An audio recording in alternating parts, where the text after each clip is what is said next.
hasn't responded, so I hit record, so we'll just go ahead with it. I think that's good. All right, welcome into Pay Dirt Sports, part of the Six Pack Coverage Network. Will Dundon here, got Nick Truschel on the other side of the studio, waiting for Seth. Don't know, Seth's a little busy today, moving around, moving some houses and stuff, so we'll see if he joins us later. But tons to talk about. Huge weekend, obviously, with the draft going on, NBA playoffs, a few big additions in the transfer portal in college football with a lot of NIL talk. So let's kick it off, Truschel. Let's kick it off. We'll talk a little bit about the draft. We're going to give the listeners a little general talk to see what we liked out of the draft. And then obviously Titans fans here will kind of jump into the Titans. But Truschel, first of all, biggest storyline out of the draft, I would say, is you have one quarterback go in the first round and then lots of guys drop. And I think, it was funny because we talked about it on the podcast. I remember saying, man, there might not be a quarterback taken in the first round. And I think that sounded crazy to a lot of people. It almost sounded crazy to me. And then you have Kenny Pickett. It almost happened. Guy. Yeah. And it's what, pick 20 around there? So, those to the Steelers, 20 something. So it was pretty crazy especially to see Ritter and Willis fall so far. Cause I mean, there was projections for those guys to be as high as a fourth overall pick. So it was definitely an interesting draft to say the least. And who knows how it's going to play out. I think Pickett is probably the guy who's most ready to hop into an offense. So we'll see he could end up being the starter in Pittsburgh over Mason Rudolph. I know they unfortunately lost Dwayne Haskins in that terrible accident, but they're looking to fill that position. So he's going to get the opportunity there. But it was just, it was so weird to see all those quarterbacks fall, in which we'll get into it later. I was very glad one of them fell. So, yeah. Well, and Pickett's he's such a question mark for me because, I can see where his game transitions into the NFL, especially playing with Whipple as his OC. Mm-hmm. But again, I just don't know. Like, he gets drafted by the Steelers. That's kind of a cool pick, hometown guy, or at least went to Pittsburgh. Now he's going to stay in Pittsburgh. Yeah. And again, I can see where the game transfers, but I actually was listening to Tim Hasselbeck came on 102.5, the Nashville radio station last week, and was talking about how it seems like this year, because of the lack of star power at the QB position, we as fans especially, and probably even some draft experts, kind of forced a lot of these quarterbacks into first round projections. And he brought up Kenny Pickett specifically. He said a couple of years ago, he was at Pittsburgh and, he visits around schools, I'm sure. And they like to mention, hey, this guy could play in the league, stuff like that. And he said, he's talking to, Pickett's coaches, guys that know him and watch him play every day. And they're saying things like, hey man, we really think this guy's got a shot to make the league, be like a 5th or 6th round pick. Like, these are his coaches. And I know that's a couple years ago. But when you're saying that, that was kind of crazy. That was the thought process. Like, a lot of these guys, if you really looked at it, were kind of mid-round quarterbacks any other year. But because there was kind of a lack of talent this year at that position, we forced guys up. And, good for Kenny Pickett. He picked a good year to go to the NFL because he's going to get in and make a little extra money. But I don't know how he's going to do. I seriously, I've said this before, there's a chance that none of these guys are long-term starters or even short-term starters. You could have career clipboard guys out of all of these guys. Now, you're going to have someone probably rise to the top and make some plays. But what did you think about, you can go with Pickett or maybe a couple of the other guys drafted, anyone you liked specifically or anyone you were really surprised fell to the end, as we welcome Big Seth in, the Blade Dog. He's coming in. There we go. Good to have Seth back in, but I'll quickly talk about, Sam Howell being taken by the Washington Commanders in the 5th round. I thought was a really, really good move. So obviously they traded for Carson Wentz this offseason. But I think Sam Howell is the type of player that could develop into something big and be the surprise sneaky guy of this class. So just off the top of my head, it's going to be interesting to see how that situation plays out in Washington. And I think sitting a year or two behind Carson Wentz as they play the in-between game, Sam Howell could be the guy to take the next big jump. So I think people kind of forgot about him pretty quickly. I mean, he had some like flashes of greatness at UNC, and had a lot of people picking UNC a year or two ago to win the ACC. Obviously, I have Mac Brown as the coach, and things didn't really work out how people initially projected. But Sam Howell, I think he's going to be the biggest surprise here. Well, I kind of like that you mentioned that, because I think as a 5th round pick, like that's a really good pick, because I don't know how good Sam Howell is going to be. He's kind of a wild card in this class. I think you could really have any end of the spectrum with him. But it's funny you mentioned him, because when I was talking about Tim Hasselbeck, he actually mentioned Sam Howell as one of the quarterbacks he really liked. So again, I don't know how good any of these guys are going to be, but I think as a 5th round pick, like when you can get a quarterback that, there's a chance there, that's an awesome, at least that's a value pick. If you screw up a 5th round pick on a quarterback, so be it. Yeah. Seth, how's it going, man? Let's get you in here. Oh, it's going great, boys. It's going great. Good to see you guys at the new crib. I'm actually on the patio right now. We haven't even fully moved all the way in. But excited to be here nonetheless. Gonna have to recreate the new studio. Actually, probably don't have a room to do that in, but we'll figure it out. We'll make it work. Sam Howell, that's an interesting. I know we're jumping right into that, but a guy that truly was kind of considered a potential top, at one point in his college career, considered a potential top prospect. So scooping a guy like that in the 5th round, like, yeah, what does it hurt you? I mean, seriously, if he doesn't pan out, it's like, okay, we took a flyer on a 5th round guy that with a really high ceiling that we thought might work out. And if he doesn't, he'll probably be at least a successful backup, for a few years. He's got enough talent to hold a clipboard for a while, if at worst case scenario. And if you got a talented backup, that's always good. You see that? I mean, that's kind of what the Titans are looking like in a similar spot. 3rd round versus 5th round is different. But also ceilings seem to be different on these quarterbacks that we took. I don't know if y'all may have already spoken on it, but the Titans drafting a guy like Malik Willis in the 3rd round, it's like, well, worst case scenario, he's a very big upgrade on the backup QB position. And hopefully, eventually he evolves into that true starting role. We spoke to it. He was one of the guys that we really saw maybe as a potential number 1. Like, not many guys in this class, you said, that's my cornerstone franchise QB for the next 10 to 12 years. Right. Like this guy's going to hold it down. Not just he can start a few games here and there. He can even go a season or two. Like, this guy is the face of that's what the quarterback is. Face of the franchise. So, hopefully, and that's what this quarterback draft was about. Like, there's probably going to be 1 or 2 guys in this draft class that end up being franchise QBs. Maybe. I don't know what the average is. I'd like to look that up. Like, see how many per class you kind of average. That's a good question. I bet you probably average like 2.5 guys that legitimately start for 7+ years, because there's only so many spots. I mean, there's only so many people that play quarterback. And when they play for 20 something years, like Tom Brady, like he's held down 1 out of 32 positions for 20 something years. Like there's just not that many spots out there. It's crazy. I saw a stat today. He's actually been playing in the league longer than one of his teammates has been alive. So there's actually a player that was drafted on the Bucs this year that was born in 2000, and Tom Brady was drafted in 99. So that is insane. No, yeah, and Crazy. Willis is a good one. I do just want to. I kind of want to talk J-Rob a little bit, because That's what we know best.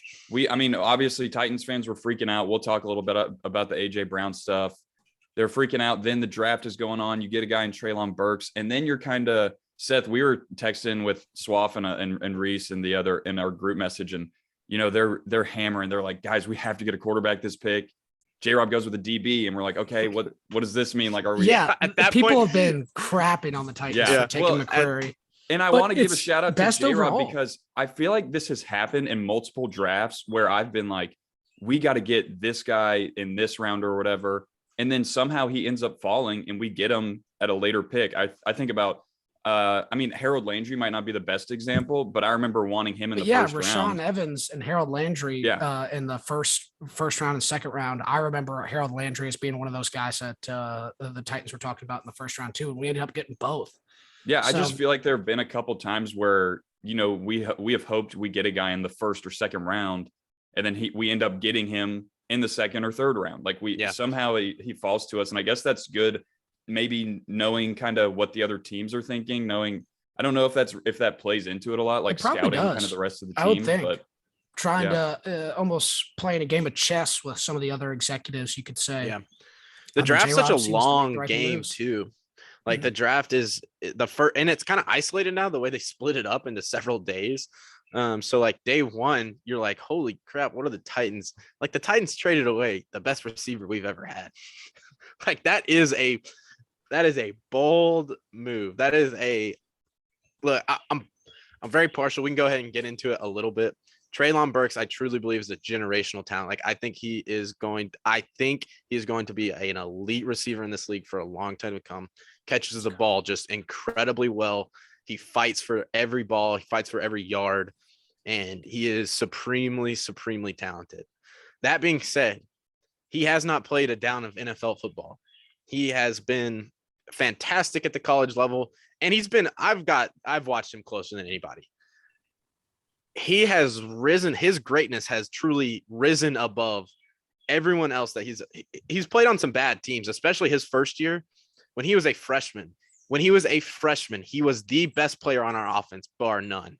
Like he came in from day one and took over as our star, as the only person on our offense that you got to be like, this guy is an actual weapon. Like you have to, and his team still couldn't stop him. You know, you look at guys like Alabama, they got 4 receivers that are probably NFL guys. Like Treylon Burks was the guy. There was no one else you really had to game plan against stopping. And he still came out and dominated everybody. You knew where the ball was going, and he still was the best player on the field. So I'm personally, even that trade, it was a roller coaster for me too, because I was out on a run, had almost forgotten that the draft was starting on Thursday. Came back in and my phone has just exploded. And I'm like, oh crap, the draft is on. Like, of course. And the first message I see is from like my family, you know, they're like, Titans got Treylon. And everyone's pumped. And I'm just thinking, no way, this is incredible. You're thinking AJ and Treylon, baby. I'm thinking AJ and Treylon.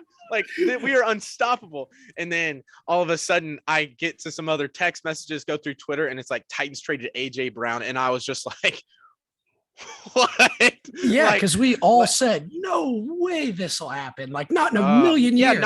Yeah, no way. Like, they'll get a deal done. Yeah, shout out us. Done. We really turned this down from the get-go. But I think that's kind of what most people said. You know, most people said, yeah, they'll get a deal done. They have traditionally paid the players in-house that they've drafted, that they've developed, that they've seen succeed. Like, if you've been a draft pick of the Titans and you've had success, they've paid you well. They've paid you top of the market. Byard got paid top of the market. Lawan got paid top of the market. Henry got paid pretty good, but honestly, he got what he wanted. He got what he wanted. Yeah. It seems like there was a pretty good divide. There was obviously a big divide. I don't know whose side of there's a billion sides to every story. I don't really know what happened. I think originally AJ, this is my take on the situation. An uninformed, like I am not an insider. I'm the farthest from it. I'm a true outsider. I feel like AJ Brown's camp came in aggressive. They're like, we want the world. We want the moon and back. And, you know, which is fine. That's your right to do so as an elite player in this league. Like, especially with the wide receiver market this offseason, shoot for the moon, you know, like try to get as much as you can. But then the Titans came back a lot more Titan-esque, like way under. And I think it might not have gotten too far. That's kind of my thought, is like, they were like, holy crap, we're at a 10 million divide. Like we might not meet that. Well, we might not get to that. It's funny you mentioned that, especially AJ wanting the moon at first, because we are all pretty far from insiders, but I do know a couple people who mentioned some things to me, at least like that are in that kind of realm at the station and everything. And I did hear that and this was actually on a show, so it's not even really insider information. I think I heard this on the radio. I think originally AJ came in wanting kind of a similar contract that you saw that the Eagles or whatever got him. But I think they originally came in at like 70 or 80 million guaranteed. Yeah. And that is a number. And I guess I get starting at that because you're assuming you're going to negotiate. But there's no way I could ever imagine guaranteeing that much money to a receiver who's missing 3 or 4 games a year. Every year. Yeah. He comes up hobbled after every catch, it seems like. And I might have AJ soured is on amazing. AJ a little bit. But. AJ is amazing. He had like Yes. 850 yards receiving last year, which is great. I mean, it's good. It's the most we had on the team, but it's not like he's putting We can up win just without gaudy. it. Yeah. Yeah, we can win with. I mean, I helps, would have yeah. rather win with him. Yeah. I would have rather. But I just think a successful receiver, an elite receiver, can fill that. I think, and we drafted that other guy, Kyle Phillips. Yeah. Mhm. Really strong From pickup. UCLA. Like that. This draft has the potential to be a deep, like position filling draft for a while. They got a lot of guys, a lot of value. I mean, the tight end they got Chigbee. Is it Chig? What's his? Yeah, they just call him Chig. Chig. Okay. Yeah, Chig Beast. Okonkwo or whatever. Like, yeah, beast. athletic freak. Yeah, Mhm. and Similar to a Janu. And so hopefully that works out. I mean, probably need some polishing and whatnot, but it's that kind of. That was a guy athletically who's a top talent, especially at the tight end position. And to get him later on in the draft, you potentially draft your franchise quarterback. Maybe we draft another quarterback next year. So what? Like, so what? We draft a quarterback again next year, but potentially you got a guy that could be your cornerstone, and that's incredible. So, like about J-Rob, like isolated, it's easy to say, oh, what a terrible move, but then you stack up the class that they just hauled in with everything he's done to get us here too. We are not trying, like, this is another move that literally says to me, like, we're not just going for one window. Like, we're trying to build a franchise that stands on its own for a long time to come. Like, we're not just built around one player, whether that's Derrick Henry, whether that's AJ Brown. Like, we're not, instead of, this one guy, we are going to have a team. It's a 53-man roster, and J-Rob has made us deep for a long, and that's what really sustains you for success. Like you guys said, AJ Brown missed a few games every year. Like we need a lot of strong receivers that are in there for all the games. So we'll see. I mean, draft is always, you can judge it a lot better in hindsight. 4 years from now, we'll see if 6 guys are still on the team, then it's like, wow, what an amazing draft. Like, or if 2 guys on the team, it's like, wow, pretty terrible draft. Like, 80 of your guys are still not there. So we'll see in hindsight. Draft's always fun because it's just kind of football right in your face. And in a time where there's not much, and you get to see some of the guys you followed in college. We all love college. We follow it so much. So seeing some of those guys go is really exciting. And a lot of guys get a chance at the next level. Like that's legit.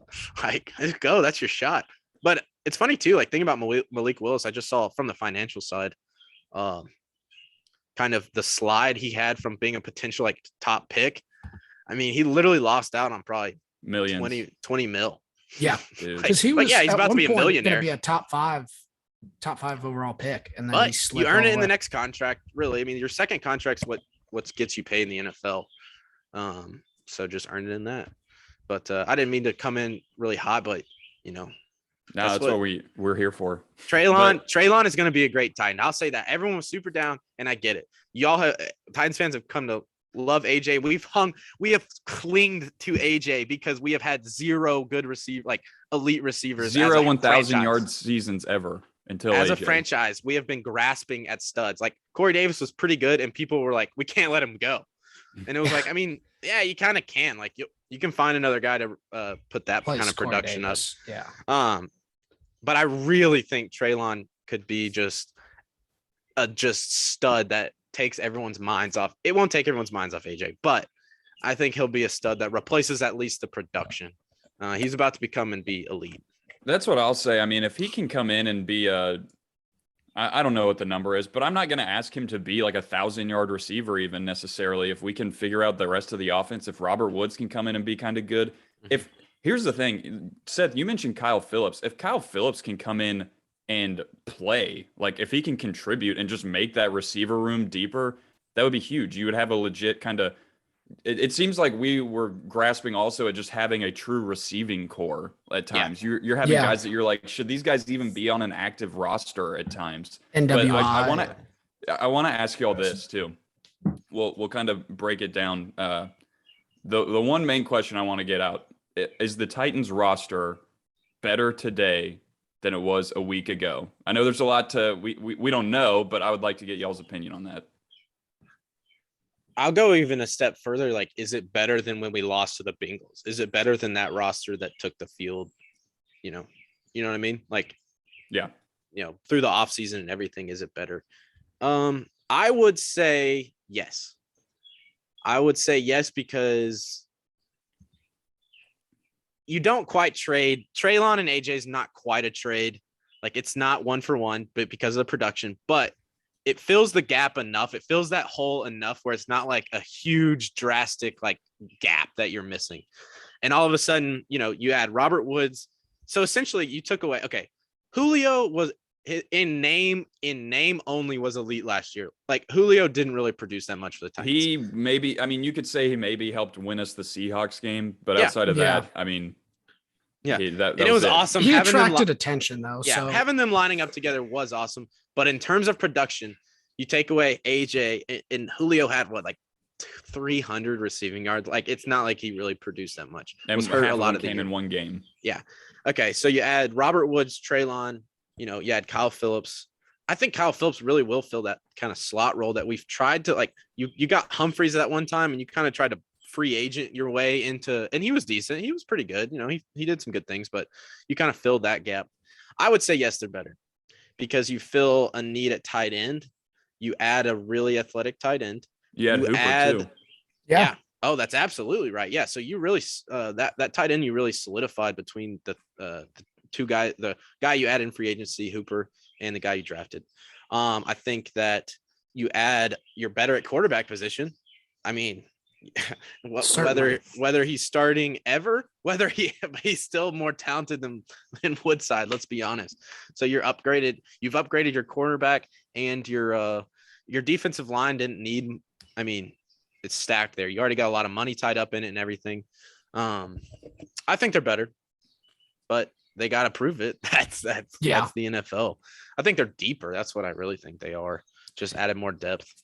And that's really the most important thing in my mind. I mean, a lot of these guys are going to be able to produce. They're all NFL professional athletes, but it's a grueling long season, and I think depth comes into play more than a lot of people realize.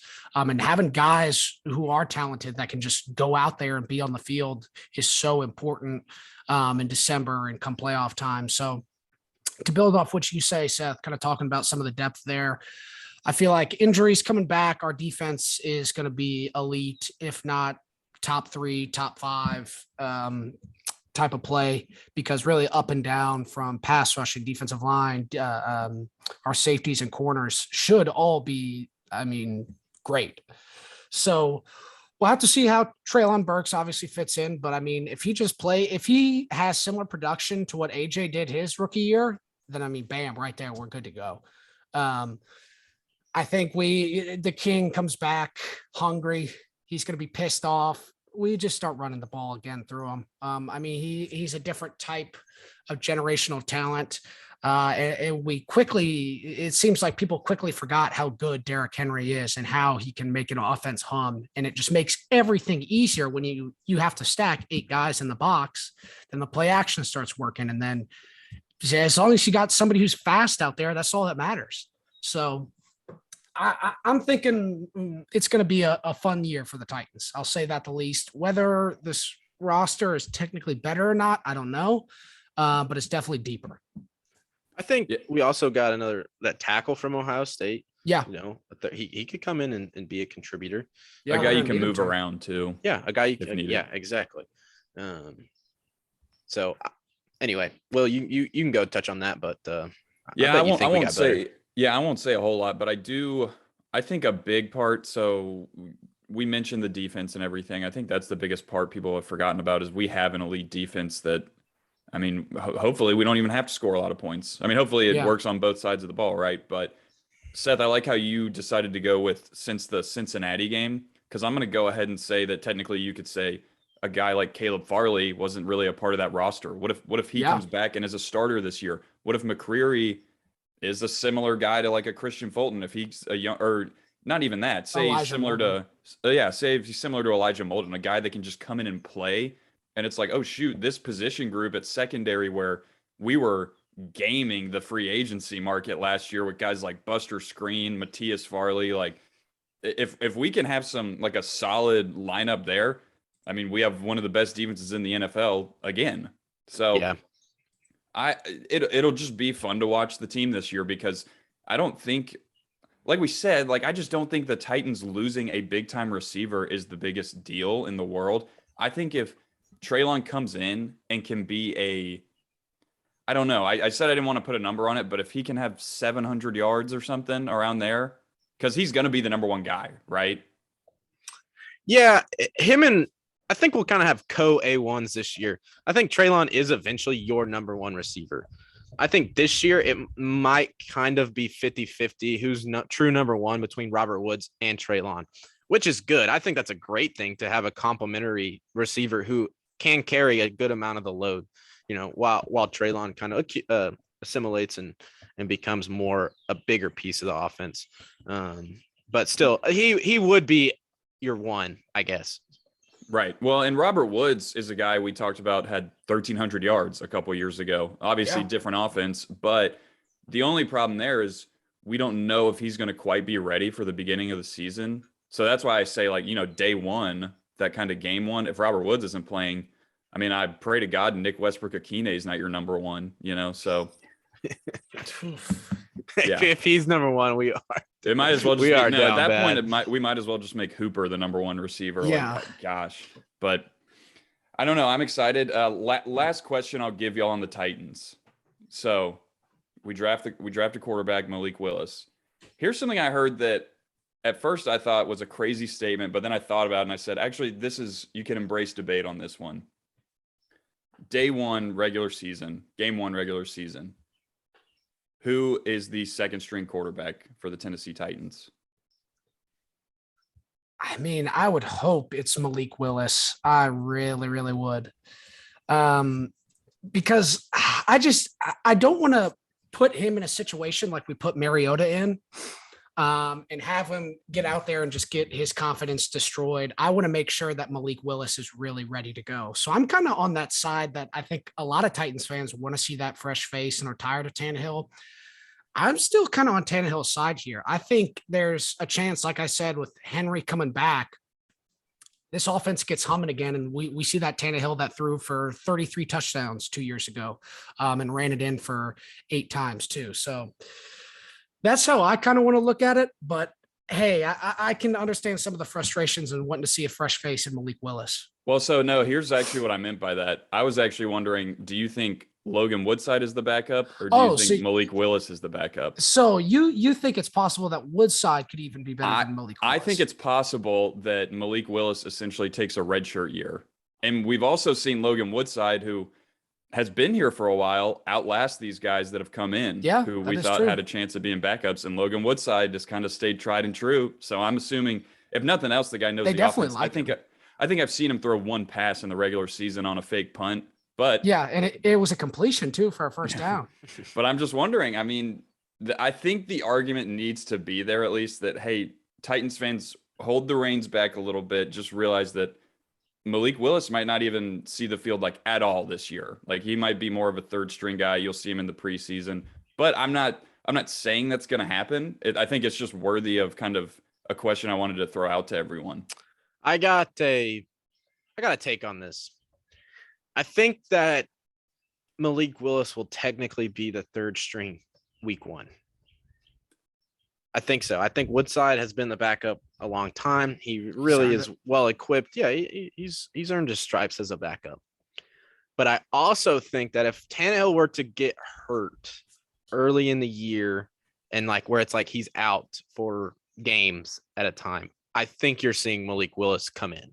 Like I think technically he's not the backup to start the year. I think Woodside comes in, Tannehill goes out in the fourth quarter. Maybe you bring Woodside in or so. I don't know. I don't know exactly the scenario, but I think if something happened to Tannehill long term where he's out for more than a game, I think you bring in Willis. I think your offense is good enough surrounding him at this point. The team is good enough where it doesn't just strand him on an island. Mhm. Like when you put Mariota out there as a rookie with a terrible, terrible, terrible team, yeah, that's setting him up for failure. Like that is setting him up, or a guy like Trevor Lawrence last year, number 1 pick in the draft, but his team's terrible. Like you're setting him up to fail. Like that is not. It is not a good, healthy recipe for success for a quarterback. So I think Woodside will be your quarterback or your QB2 on the depth chart. But in terms of what's actuality, who's the backup quarterback or who's the second string quarterback, I think it's Willis. I think he's the guy you bring in if it's multiple games that you're going to try to win. He's your future. Woodside is not your future. Woodside's ceiling is about hit. He is a backup quarterback in the NFL. He's quiet. You never hear nothing about him. Like he's the perfect backup. Like he is no nonsense. Like you never really hear anything about him, good or bad. He's just kind of exists in the case of emergency, So, and I'm sure he does good stuff at practice. Like, but there's no real, if he was going to be your starting quarterback, it would have happened. Right. Or, the future. So I think that's kind of my take on it. Statistically, I guess logistically, Woodside QB2, but in all reality, Willis is QB2. And I think this is Tannehill's. I think it's probably his last year as a Titan, to be honest, unless he wins a Super Bowl. Anything short of a Super Bowl, I think he's gone, truly. Or getting to a Super Bowl. If he got to a Super Bowl, it'd be hard to cut ties with it. But he has earned it. Like one terrible game should not negate all of the good that Tannehill has done for this franchise. He has brought a lot of stability. He has been very, very healthy, played in pretty much every game. Like he has handled himself extremely well, made a lot of really good plays, like taking our offense. We were a very, very, very good offense. Not really last year. We were kind of dysfunctional at times, but I'm going to put that more on the play calling and the offensive coordinator situation, which is another just big question mark I have for this year. It's like, man, that was not pretty to watch at times last year. Like we were doing things. The Cincinnati Bengals were calling our plays in the playoffs. Yeah. They're literally calling the plays off on the sideline. It was embarrassing. Not like second quarter of a regular season game where it's like, yeah, we kind of go through the same progression. It's fairly easy. No, the playoffs when like you should be at your absolute peak. They knew exactly what was coming. That is the worst. That is the absolute worst sign of an offensive coordinator you could possibly have to have players on the other team knowing what's coming. So I'm going to give Tannehill a little slack. It's easy to hate on that. The way it all ended is extremely easy to hate on. Extremely easy. And it provides, especially the common fan who really only probably watched a few games and like gets hyped for the playoffs, which is fair. Hey, that's more power to you. Like that's a great part of sports is like you can join in whenever you want and care as much as you want. Like, but they see that and they're like, oh, Tannehill, like get rid of him, get rid of him, get rid of him. It's like, it's not just that simple. Like you can't, quarterback is so hard to fill in the NFL. Like you are not just grabbing another guy off the street that can do what Ryan Tannehill does. He's a 11-year starter in the NFL at this point. Like the guy has been solid on some even really bad teams in Miami. Yeah, horrible teams. But at the same time, in the flip of that token is like you have been great. You have been stability. This team is good enough to win a Super Bowl. So we are going to put a guy in position that we think can get us over the finish line. Like this defense is elite. This defense, you do not get defensive lines like we have very often. And this is the last year of Simmons' rookie deal. So like we got to take because he's about to get paid. And I He's think about we to get are going to paid. pay him. I think we Yeah. are because he is the centerpiece. He is the cornerstone of our defense. But winning in this year when he hasn't hit that big contract yet. Byard's still playing at a really high level. If you can't do it this year, and who knows what will happen, then it might be time to make a switch. But I guess at this point, it's either Malik Willis or you just don't get franchise quarterbacks in the, trading for them or nothing. Like they don't just come around. They don't switch teams. A franchise quarterback stays a franchise quarterback. Yeah. You don't see it too often. Yeah, the only Except in asterisk recent- there is, a guy like Matt Stafford, where Yeah, you just Matt Stafford. you straight up get bought, or you've been on a terrible franchise. Yeah. I've got just a couple quick things to say about both of these quarterback things, and then we can, Trushel, if you want to add in, we can do that and then move on. But so as far as the whole Willis Woodside things goes, I think I can see it going either way, because I think, say you're kind of in the middle of the season and Tannehill's going to be out for 2 or 3 games, you got a winning record. I can see you saying, let's go safe, put Woodside in there, be vanilla, see if we can run the ball, play defense and win. I could also say you're not having the best year and you say, hey, let's give the young guy a shot. Or again, I say you go vanilla with Woodside. Maybe you can do that with Willis and get him some real in-game experience while Tannehill's out. So I don't know. I think Woodside, I think that's fair to say, Seth, that Woodside will be depth chart 2, if barring emergency. If an emergency were to happen, maybe they throw Willis into the fire, see what he can do. Then the one thing I wanted to say about Tannehill is he is catching a lot of hate. And one of the things he was catching a lot of hate for was he didn't show up to the voluntary workouts. I didn't really care. A lot of people did. Then he's getting trashed for, I think it's mainly guys just wanting something to talk about in the local media. He gets trashed for, he hasn't texted Treylon Burks yet, all this stuff. He posted an Instagram of him fishing at the beach. And then it was funny because I was listening to a show and someone asked the question, do you think he knows the chatter that's going on? And someone was like, of course, he's got to know. And then Teron Davenport, who actually wrote that article about AJ and the contract stuff, he said, you know what? Honestly, I think he doesn't. I think he blocks it out and probably just doesn't care. And I'm on that side. I don't think Tannehill lets stuff bother him. I don't think he's on social media scrolling through stuff. I think as far as a text to Treylon Burks goes, I'm thinking he's just probably not thinking about it. And maybe you should be. Does he have his phone number? Yeah. Has it been put in place for him to who really cares? Yeah, that's what I'm saying. I'm who cares? And I think that's how he is. I think he just isn't thinking about stuff like that. It's not a big deal to him.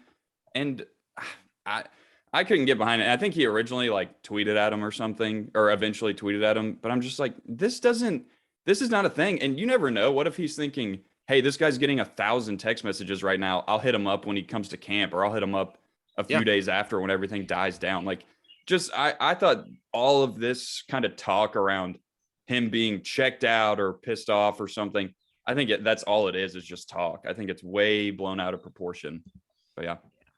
Yeah, he's the leader of this team as it stands right now. And it is. I think it's people were so down on him at the very end of the year. And so it's just kind of people have a take on someone, right? And you just get more and more entrenched in that take. You find more stuff that you're just grasping at things that might back you up. He didn't come for voluntary workouts. If we had won the Super Bowl last year, no one would care at all. No one would say a single word. But yeah, you throw 3 picks and you better be at that first practice, or you're not getting ready to help the team. Well, we see Instagrams of him working out with some of the receivers down in Miami. So you're okay, he's talking to teammates, he's working out with them. So voluntary workouts are, hey, let's make sure you're in shape. I think Byard was really the only big name guy that showed up, and he said, I work out in Nashville already, so I was why would I not just show up? Yeah. Yeah. You're a 12-year guy in the NFL, not showing up to day 1 of voluntary workouts is I think that's pretty routine. Yeah, I think you're exactly right. I think it's very routine. And I think it's just silly season right now, and people are just looking for stuff to talk about. And that he is a very easy target right now because of how last season ended. So it's very easy to throw shade at Ryan Tannehill right now in Nashville. But you know what? I'm gonna stand up for the guy. I'm gonna become. I'm not really a Ryan Tannehill like believer or like but I think I might be now. I think I'm just gonna be entrenched that Ryan Tannehill is our guy. He Revenge is tour. our quarterback. Yeah. Okay, I like that. I love it. That's feeling good, even coming off my lips. Ryan Tannehill, Revenge Titans tour. Super Bowl quarterback winner for I the would love it. Titans. I would love it. I think. Hey, I want to go back. You talked about Derrick Henry, bro. The league did kind of forget about Derrick Henry. Like, started off just on fire, and then we still got a 1 seed even without him. And then, he was quasi-effective in the playoffs. Like, decent. I mean, for any other running back, he would have had a really good game. Not quite Derrick Henry numbers, but I think he will come back with a vengeance. Like, coming to hurt people this season. And that's good because realistically, what's Henry got left in his prime? That's what's 2 you gotta years. think about that. 2 years for real. Yeah, I think so. Just the pounding, just the absolute workhorse that he is. But he'll probably have good years after that. But I'm saying his true he could prime. be an Emmett Smith type of running back that lasts 15 he has years. 1 or 2 years to be in that high 1,000-yard, maybe pushing 2,000, especially with 17 games. He's got 2 years left of that, I think. And then still, you're talking, he's got a great chance to be 1,000-yard back every year for a good few years after that. But that is, when we're talking Derrick Henry, big difference, obviously. So going from like one of the best of all time in his prime anyway, to just a really good running back in the league, that's very possible in the next couple of years. He needs 2 more like 1,500 plus yard seasons.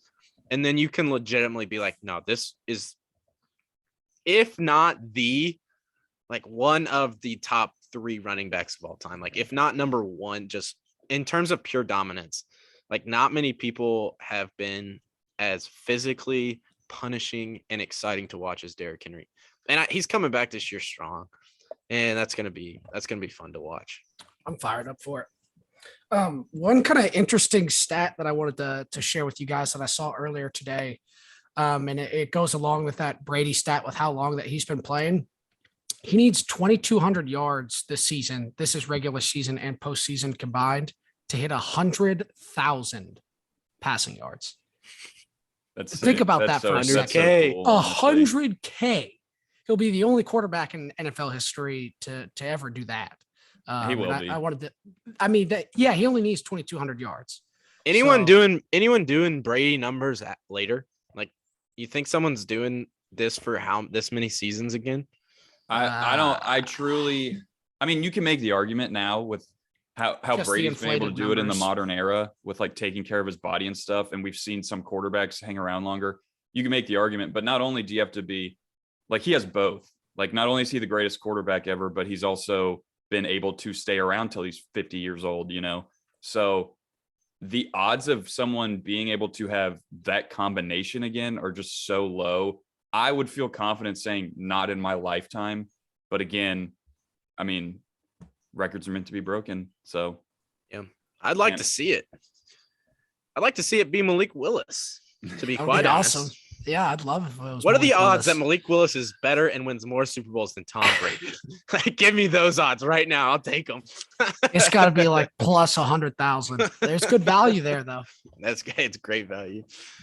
Oh, man. And I was also looking at, speaking of odds, rookie of the year, offensive rookie of the year odds, Treylon Burks sitting at number 2 behind Drake London.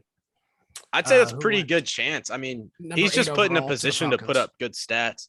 Yeah. Like, when you come in and insert a rookie as your pretty much wide receiver 1, we've seen rookie wide receivers have really good success lately. Yeah. Justin they're Jefferson, coming out of Calvin college, Ridley. like, ready. And so I just got to say one more thing. Like, I know I kind of touched on it earlier, but Treylon Burks, week after week after week after week, SEC defensive coordinators, they had one job: prepare for Treylon Burks. Like, stop this man at all costs. Put several guys on him. Do whatever you can to stop him. And week after week after week, Treylon just dunked on their heads and their faces and was the best player by far on the field, running away from defenses, stiff arming people. Like, he is going to be a thrill to watch in Titans two-tone blue. I couldn't be more happy. I've always wanted a Razorback Titan crossover, like a real high profile Razorback that becomes a Titan. And this is the perfect one. Like, he's the best player I've watched in a Razorback uniform. I think he'll be the best pro Razorback in my lifetime, easily, which isn't saying a ton. Like, there's not been, well, Jason Peters was amazing. Jason Peters was a 10-time Pro Bowl left tackle for the Eagles. But I think he'll truly be the most impactful. McFadden actually had some good years. Nowhere in close Oakland. To and then he had 1,000+ for the Cowboys. Oh yeah, that's right. But I think I would prepare. This is my message to the 615. Be ready for a superstar. That's what Treylon Burks is. And he's a hog hunting, fish catching.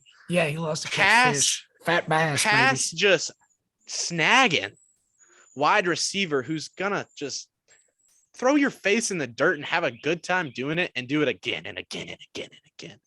It's awesome. I'm excited. I will say, baby. To the boar hunting aspect, they asked him about that in his opening press conference, and they asked him what he took out there, and he's like, I take a knife. And some dogs. The guy, I got my knife and some dogs. Yeah, the guy's tough. He's fearless. And also, to your point, Seth, just real quick, I mean, yeah, you can talking about Treylon being the only guy on the team. AJ even had kind of the luxury of having DK Metcalf on the other side of him in college. So I mean, maybe not a whole lot, but something to think about anyway. Trushel, do we want to hop into a little bit of the college game? I can mention talk a little NIL. Yeah, so Trushel sent us kind of a chart, another big game boomer chart. The guy just keeps putting them out. I mean, honestly, credit to him. The guy, he works his tail off, dude. He puts together all kinds of cool charts. He is a great troll, just an elite troll. We talked about NIL, and he put out a list, I think top 25, and at number 2, he is very like Jekyll and Hyde with the Cornhuskers. As an Oklahoma fan, he likes to respect us in some aspects, but then he said that Oklahoma versus Nebraska will be one of the biggest blowouts of the year this year. So we'll see how that goes. But anyway, there was a big move this past weekend. O'Shawn Mathis from TCU, the top defensive end in the portal, commits to the Huskers over Texas. Let's go. And the report I saw, or the tweet I saw from one of these college football accounts, is that this was probably a few days ago, a couple days before his commitment. Huskers had $500K on the table in an NIL deal for this guy. That was the report. I mean, I can't confirm any of that, but I did hear afterwards, even if that's not the specific number. I mean, he said he loved a lot of things about Nebraska, like on his visit and everything. But what I heard it came down to, the Huskers outbidded the Longhorns. And that is something for the college football world to take notice of. When you come in and you're outbidding Texas, I mean, that's what you had all these people saying, what the heck can Nebraska offer? What the heck, like, what's there to do out there, all this stuff? Well, guess what? I guess they got enough money to outbid just about anyone. So that's awesome. That's where we're really talking about this NIL. You're starting to see kind of the as you mentioned this before, teams like the Huskers, Tennessee, maybe even Miami or someone, people with all these donors who had an older, great football legacy and tradition. This is their opportunity to really hop back in it if they want to. Yeah, and I'm excited. The Vols just grabbed probably the number 1 safety prospect. Well, really number 1 DB prospect out of the portal, Turrentine from Ohio State. So, I mean, it's going to be insane to see how all this stuff plays out, because obviously Nebraska and Tennessee have both not had the most success these past couple of years, but are definitely teams looking to turn it around. And money talks. And when you show an 18-year-old kid, 19-year-old kid, $500,000, that can definitely have a big effect on his decision. So it's going to be fun to be a fan of schools that are on big game boomer, Sooner, whatever his name is, top 5 NIL lists. And it was interesting that Alabama was at number 9, going that far down. I guess I would have thought they would have been higher, but I guess not. I think it's maybe just because that won't have as big of an effect for them. Like, even if Bama doesn't, they're already amazing recruiting. Yeah, that's true. If they don't offer a whole lot, which I mean, they've already been. I mean, they were paying players before, so I guess that. But I just don't think. If you want to win a championship, odds are like you're picking Bama, you know. So I don't think it's going to hurt them a whole lot. I think that's maybe where the number 9 came in. I mean, it's still high, right? But Yeah, right. it's just not going to have the same effect for them that it does for other schools. Like obviously A&M was number 1. Mm-hmm. I mean, they basically bought a recruiting class this past year or this past recruiting cycle. Nebraska at number 2 though, which is pretty insane. Yeah. That's Ohio I mean, State that's at 3 and then Tennessee at 4. it's the only place in the country where that is the only thing that matters in the entire state. Maybe Arkansas, I guess, actually. Maybe that's really the only other one. Arkansas was a notable omission from the list.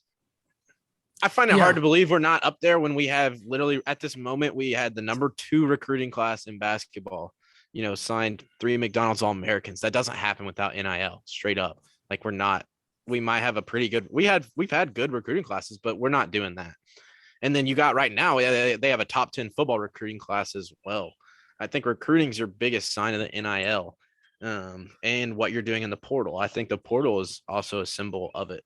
And one thing I want to touch on the NIL, and this was a direct when everything came out, when I read the whole legislation and I read it all and I ciphered it and I said I saw the problem points that they had, and one of them was like your compensation for the NIL is not based on which school you are going to, which means inherently that your value as a player shouldn't change whether I go to Arkansas, whether I go to Tennessee, whether I go to Ohio State. Like theoretically, your name, image, and likeness is worth the same, but that's not how it works at all. You mentioned this guy possibly getting a $500K offer from Nebraska. That offer is not on the table unless he goes to Nebraska. 100% dependent on where you go to school. Yeah, you might have some value, but your NIL deal is 100% tied to the university that you got on the front of your shirt. There's a kid, I think it's a basketball player, and I've just barely read the story, but he's saying, he literally is like, I'm in the transfer portal and I am waiting on the best NIL offer. Like I am waiting on my best offer to come in. I'm waiting on my best contract, essentially. Which is the exact, which is the slipperiest slope. And that's why the NCAA kind of, they put this out there on the table without like any real regulation, almost to wash their hands of saying like, okay, now it's legal. Do what you want. Figure it out. Like they literally threw this out there with a few stipulations that aren't real. So a guy comes out and says, look, I'm looking for the best NIL offer. Theoretically, right, that guy's value should be the same no matter where he goes, but he's looking for an NIL deal to recruit him. That is literally, it said NIL deals should not be, are not a recruiting tool. Like they are not used in recruiting. That's all they are being used. That's literally it, which is fine. I'm pro paying people, pay people whatever, like whatever you want, but to sit here and act like, oh, it's not supposed to affect recruiting when Texas A&M literally throws 30 mil at a recruiting class. And good for them. Shout out the Aggies. Like we're still going to beat them down in Dallas, but like shout out, go throw some money at some high school kids. Probably not the best investment. Like, let's be real. Yeah. Like, some of these 17-year-old kids, 17-year-old kids that you give millions of dollars to. I'm blowing that. I'm probably not working as hard either, to be honest. If you give me that out of high school, I am balling in college. Like I am going crazy. I'm probably not becoming the best me on the football field. I'll be honest. Like that's what's dangerous about it. Yeah. That's what's dangerous about it is you have some guys, like you said, Trushel, that could end up just being busts anyway. You don't know what they're going to come up. I mean, we see 4 and 5 stars end up not panning out anyway. And then you give some of these guys, maybe it does have a negative effect on them because they are 17. They can't handle it. But I will say too, it's like you were saying, Seth, you are worth whatever one team or one person offers you. Same situation with AJ Brown. You don't need the NFL to say this is your value, because probably most people in the NFL would say that's not his value. But the Eagles came out and said, we will pay you this. And it's the same in college. O'Shawn Mathis, what scares me is I don't know. He had one really good year where I think he had 10 sacks at TCU. But I talked to Benny, who went to TCU, and he kind of said, he'll be a starter, but I don't know if he'll be a complete game changer. I think for the Huskers, we lost a few guys. Our D-line coach went to Oregon. took a couple guys with them actually, and then we lost some to the draft or to free agent. They went ahead and went pro. So I think you can make the argument that this guy is worth it for depth, but then it is, hey, what if he's just kind of an average player, like that you paid 500,000? Maybe that's worth it to you. Maybe it's not. The thing is we don't know, like, is the money, is the cap, quote unquote, endless for a lot of these schools? Like, how much money do you really have? And that's where I don't know. You ask, is college sports going to move away from the NCAA and find something else, or is the NCAA going to have to step in? I do think at some point there's going to have to be some rules and regulations set into place, because you will have schools that are just, boosters will continue to give money as long as they think they can win. So to make it fair, I feel like you have to have some sort of rules and regulations put into place. But as of right now, it's free reign, whatever you want to do, Probably could just pay the players. Like, why not just kind of pay all the players the same? They tried. That's the one thing they tried to avoid, to keep the like amateurism. It's like, oh, you can make money off your own name. But maybe, I don't know. It just seems so absurd where we're heading with just the drastic, the rich are getting richer, and it is helping schools that had the money, but not necessarily the on-field success, maybe catch up.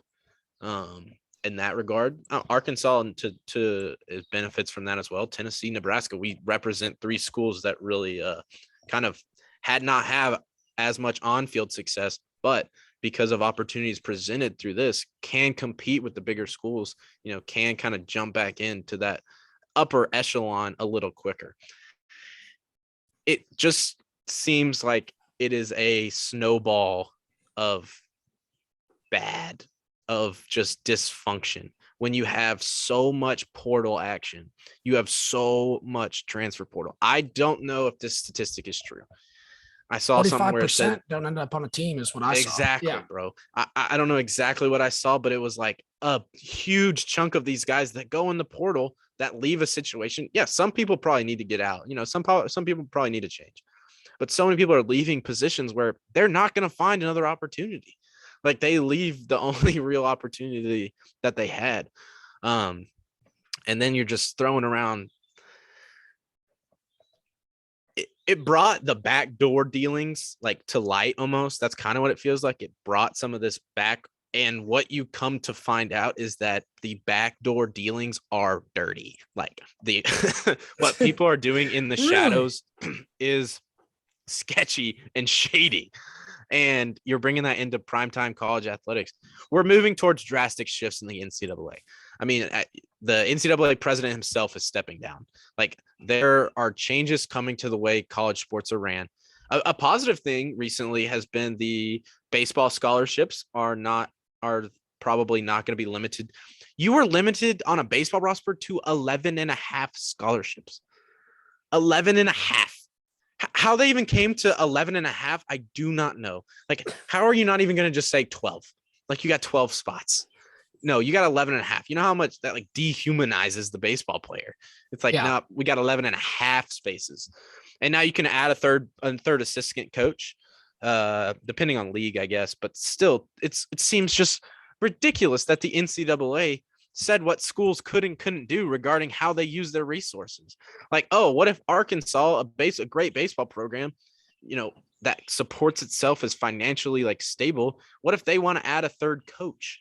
Like, they should be able to pay their third coach instead of having an unpaid assistant, like, be there on the staff. That's having our head coach literally have to give out money out of his own pocket, which is fine. But if he wants to go above and beyond, maybe to pay someone, but like, just so he can like pay his rent, like, so you can have a guy that's a big contributor to your team, so he can like pay his living expenses to be a part of that. So I think we're coming for drastic changes in the NCAA. NIL is like, just was the portal to open up this vast, broad range of possibilities. I really probably think eventually, and this is way beyond probably where I was considering going, but the NCAA will split into an even higher divisions. I think like you have a group of 5 now. I literally think you'll have maybe 64 teams, which is, I guess, what it is, but it's like even more separated. It's like, these are the paying schools, these are the big time programs. This is what we support, big time programs now. Super conference-esque. Yeah. I think that's probably where it's headed.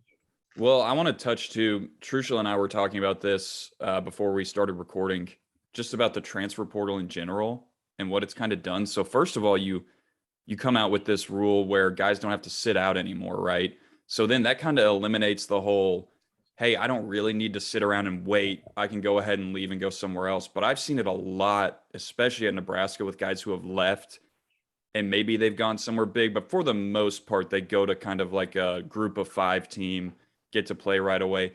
But it's guys who, we had a receiver the other day who was really not super highly touted, but a lot of people thought would be a contributor at some point. Redshirted last year, would still be a freshman this year, obviously, decides to transfer out because he's like, man, I'm probably not going to get to play this year. And I guess if you think, man, I'm not going to get to play at all my 3 or 4 years here, I can understand that. But you have so many guys that Trushel and I were saying, it used to be, especially at the quarterback position, you didn't see guys that weren't juniors or seniors playing quarterback. You had Sam Bradford, I think, was the first guy to win the Heisman as a sophomore. You have Tebow. But like I said earlier, those are generational talents. Sam Bradford was the number 1 pick. Tebow is one of the greatest college players ever. So many guys are deciding to just leave early, and it's like they either don't get the offer they want because they don't have any tape because they haven't played yet, or they go somewhere, maybe they get to play, maybe they don't, or they get somewhere and it's like, hey, you're probably gonna have to sit here too. You're just not good enough yet. And you have so many guys that, dude, all you had to do was stay where you were, where you chose, probably where you wanted to be, and just get better. And it doesn't seem like anyone can handle that anymore. Everyone wants like instant gratification, and that's kind of beating an old drum. Like you hear that all the time now, people saying instant gratification with these younger players, but it's kind of the truth. You don't know how many, I mean, there's no way of knowing, but I have no idea how many guys have possibly ruined their chances at going pro or something because they left early and they never really could get established in a school. And it's like, dude, you could have been with the right coaches for you that could have really developed you. And then all you need is 1 good year. That's what's kind of crazy to me. You have 1 great year. Kenny Pickett. Yeah. All you need is 1 good year. And the fact that you wanted to leave after 1 year where you redshirted, you still have 4 years of eligibility.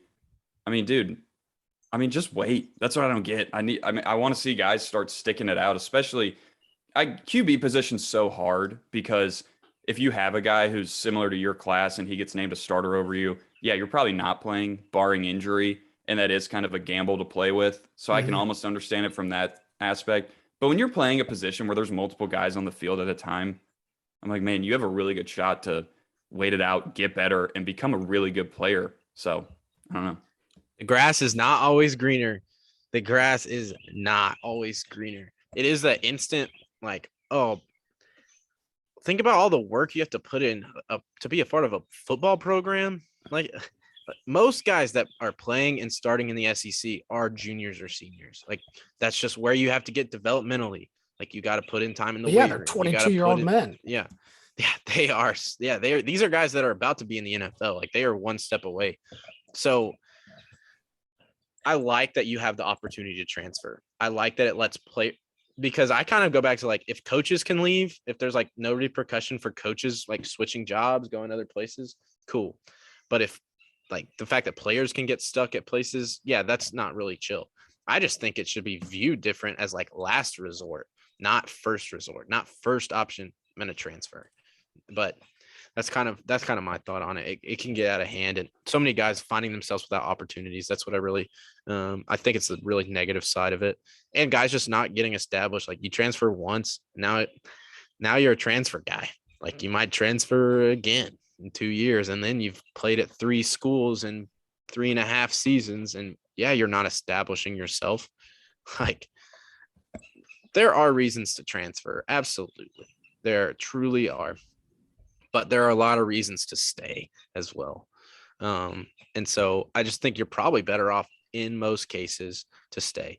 Basketball, the Razorbacks have benefited from the transfer portal, certainly. And it's nice having a coach that takes advantage of it. But as far as the players go, I just don't always think it's not always a positive situation. but we can always hope, I guess. Like you can, hey, maybe I'll transfer and find the right spot this time. And I like opportunities. It's good to give people opportunities, but I just think that sometimes it needs to be weighed. And I think that as it goes on and you have more awareness of like how it really works, like, I mean, the transfer portal is still super new where there's no impact on your eligibility. Like you said, you used to have to sit out a year, which did make it a huge decision, which makes it a massive implication. Like, oh, I can transfer here. Yeah, but I got to sit out a whole year. So it made it a lot less attractive. It's a lot more attractive to say I can transfer today and start tomorrow somewhere. And I'm sure those promises are being thrown around by coaches like, oh, come here and you will start. You'll start day one.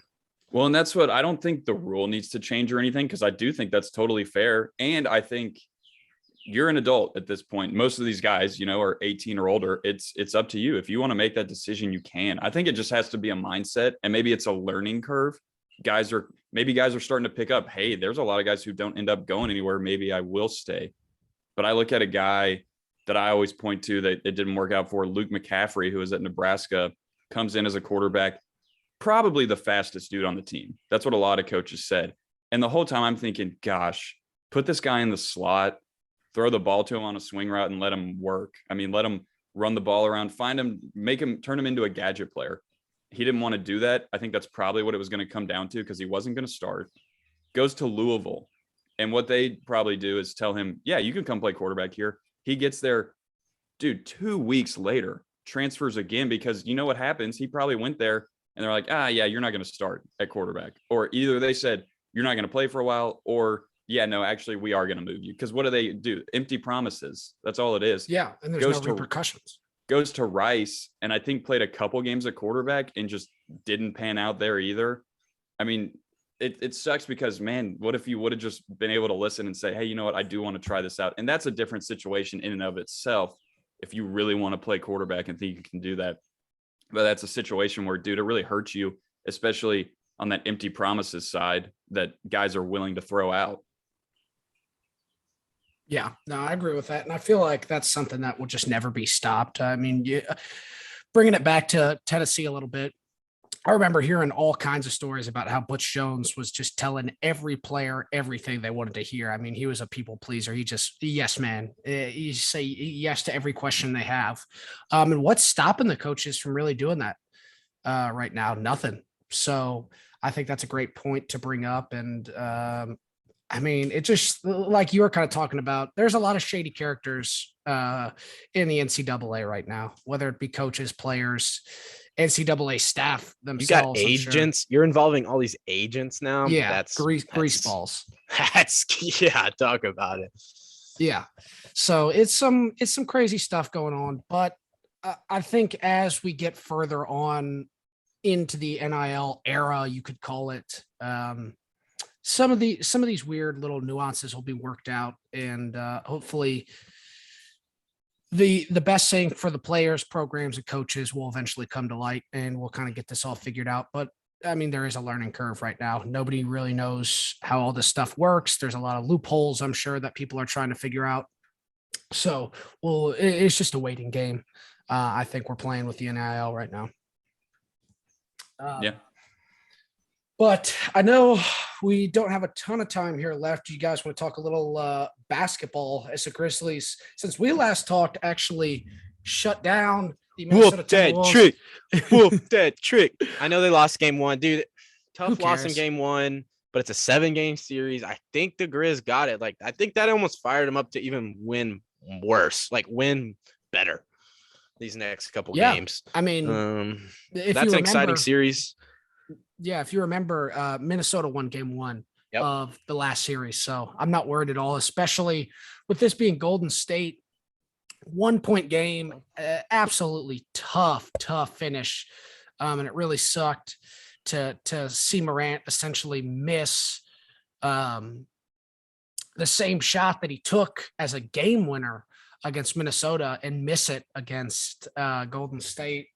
But I mean, it was also crazy because Klay Thompson missed 2 straight free throws. I mean, how often do you get to see that happen? So it was just a crazy game in general. And then Klay Thompson makes the defensive stop at the end too, to really kind of tie that whole story together. But this Grizzlies team just has a mentality that they don't give a crap about anybody else. I mean, they're here to stay. They're here to win. They want all the smoke. John Morant talking about climbing up the chimney.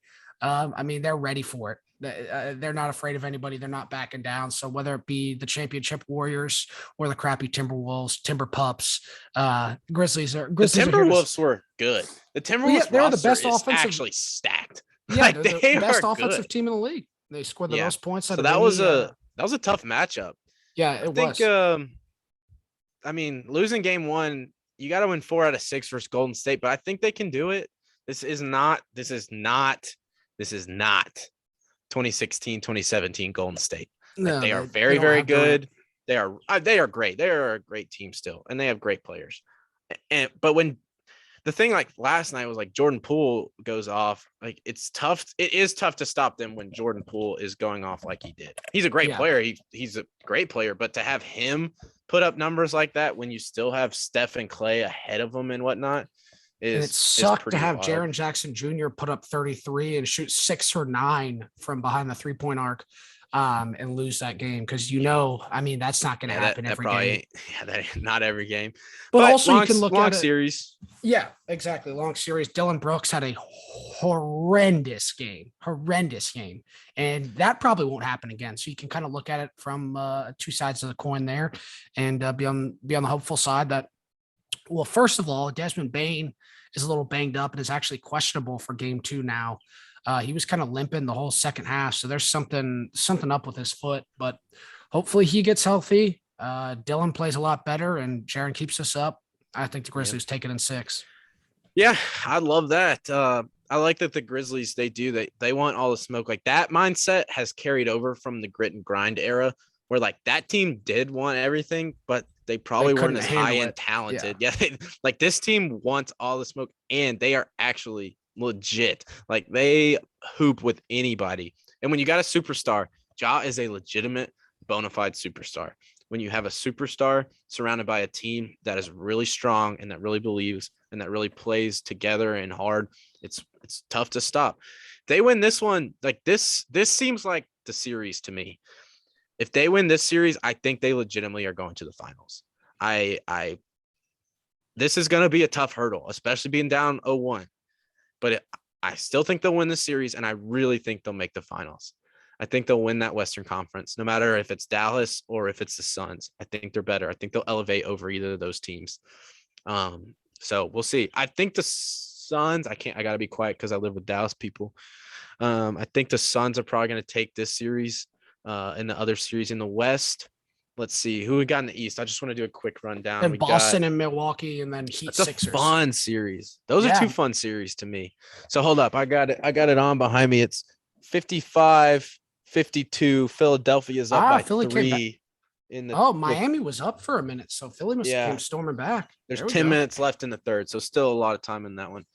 I would probably go Miami. I don't trust Philadelphia at all. I would go Miami versus Boston. I'm going Miami, Boston. Yeah, that is old school. Growing up watching basketball, those Paul Pierce and Rondo teams against LeBron, D Wade, and Chris Bosh. That was legendary. This is such an aside at this point, but one of my favorite videos on the history of the earth is the videos of Paul Pierce just getting tormented by LeBron. There are like multiple 10-minute, like there's a part 1 and part 2, a specific video I'm thinking of where it's like the part 1 is a 9-minute video of Paul Pierce just getting clowned by LeBron, just getting absolutely abused by LeBron. And then you watch a full 9 minutes and you're like, wow, LeBron owned Paul Pierce. And then it pulls up part 2 and it's like another 8 full minutes of him just getting dominated by LeBron. Oh, it's so, even in his jersey retirement, like this guy could not escape LeBron. Paul Pierce gets his jersey retired in Boston. Epic night for him, huge night. And LeBron comes in his Cleveland team, and by like middle of the third quarter is quite literally dancing on the bench. Like he is trolling Paul Pierce so hard. So yeah, I'll go Miami over Boston. That's why. I love it. Dude, that is true. That is true. But I give a little props to the truth because I mean, He was really especially those good. Cleveland days, LeBron couldn't get past him. Yeah. And then obviously was it the first time with the Heat they still came out and did really well? Because Paul Pierce, so I mean, he gets clowned because 2010. a lot of stuff he says on like the panel, like trying to talk about his career and everything. And I get that. But there was a time where I remember reading an article in Sports Illustrated and they polled a bunch of coaches. Like if you take LeBron and Kobe out of the mix, who do you want with the ball in their hands at the end of the game? And the majority of them said Paul Pierce. Yeah. Because especially that on that 08 team, like you have the big three and everything, but that was still Paul Pierce's team. Certainly. I mean, people also kind of forget they also made it to the finals, now lost to Kobe Bryant Yes. and Andrew Bynum in 2010. But I mean, they were still there in the mix for the finals, and Paul Pierce was still playing elite level basketball in 2010. And then LeBron kind of took over the following year, and how he had that horrible series against Dallas and lost, but never really looked back after that. But yes, LeBron did in fact just absolutely own Paul Pierce. Still. All right, so who y'all got in the East for the conference finals? I got Milwaukee and Miami. And I think Milwaukee comes out on top. I mean, they just back to the finals. Giannis looks so good right now. Yeah, Giannis is so good. He looks so good. And then I think, did I pick Boston? That was kind of stupid, but I'll stick with it. All right, I like you being a man of your word there, Seth. Sticking with the original pick. I think it's going to be now with Booker being back in the mix and him getting a little bit healthier and kind of back into everything. I think Phoenix takes care of business. And Luka unfortunately loses as much as I'd love to see him make it. I think Phoenix honestly might be a better matchup for the Grizzlies in the Western Conference Finals. So I'm going to say it's going to be Phoenix and Memphis, then Miami and Milwaukee, with a Memphis and Milwaukee, a double M finals. Is Chris Middleton playing right now? Yes, I believe so. Okay. I just knew he was hurt for a little bit. Yeah, I would go Milwaukee. Nah, NBA ain't gonna let Milwaukee Memphis happen. Two small markets. That's fair. But you'd have two superstars, so maybe. What about Phil? I mean, I actually kind of want to go with Philly. I mean, Philly. I don't know. I just feel like so much crap has been talked about. I feel like recently Doc Rivers and he had to Harden, defend obviously. So I think I'm gonna go with Philly, kind of the ruin the party, ruin all the media's trash talking. I'm gonna go Philly and Milwaukee, and then I got to go Memphis and I do want to correct myself before you make that decision, Will. So I just saw an update. Chris Middleton is most likely not going to play a game this series. So if that has any effect on your decision, let's go. I feel like Boston. It does. Yeah. But I mean, Giannis played incredible, and Bobby Portis is stepping up. Bobby Portis, is balling. So he's most likely going to miss. I'll still ride with Milwaukee. I'll still ride with them. I think I'm going to ride with them still. And then who was I saying? Yeah, I'll go Phoenix and Memphis. Here we go. I like it. Yeah, I like it. We do have a little bit of baseball that we can close it out with, as I always love getting my Tennessee baseball minute in. Another SEC series win. It just keeps rolling, bro. Usual. The train keeps rolling. We've had the same college baseball talk every week. It's just like Tennessee keeps dominating. Yeah. And it was pretty kind of some craziness down in against Auburn there this weekend with some drama. Some drama going on. Vitello throwing like the bat or somebody's sleeve back at the plate, and people yelling F you at each other and all this stuff. And then apparently some Tennessee fans were cheering for injuries, and a lot of it was overblown. It's getting nasty and taken out of context. But it was a nasty, just get down and dirty SEC baseball series, which you got to get used to if you're going to be a SEC baseball fan. That's what it's about. Well, in the Auburn, the play you're talking about, Trucial, Auburn, I think, hit a home run, and the guy bat flipped towards the Tennessee literally through like and I think Tony B didn't like it, and so he got up and kind of threw the bat back. And while this is going on, the Auburn dugout is just like going at like just from across the field. They're all on the field, like yelling at him. And you know what? People were kind of trashing Tony V for not being able to take it and everything. And then Tennessee fans were mad at Auburn for doing that. I like it from both sides, baby. Bring it Yeah. on. Let's have some fun. Let's get nasty with it. I'm all for the Yeah, I say let's turn baseball into how the NHL does it. Let dudes like charge the mound and just duke it out for 30 seconds. Like let them fight for 30 seconds. That would be awesome. I'm pro fight. Like, yeah, that's awesome. That would be nice. Just like a penalty box. Yeah. Just go fight a little bit, go sit in the penalty box. Meanwhile, the Razorbacks just keep kind of plodding along. Nothing like extra spectacular, but another SEC series win. Had a nice walk-off home run, which is always exciting. You don't get too many walk-off home runs.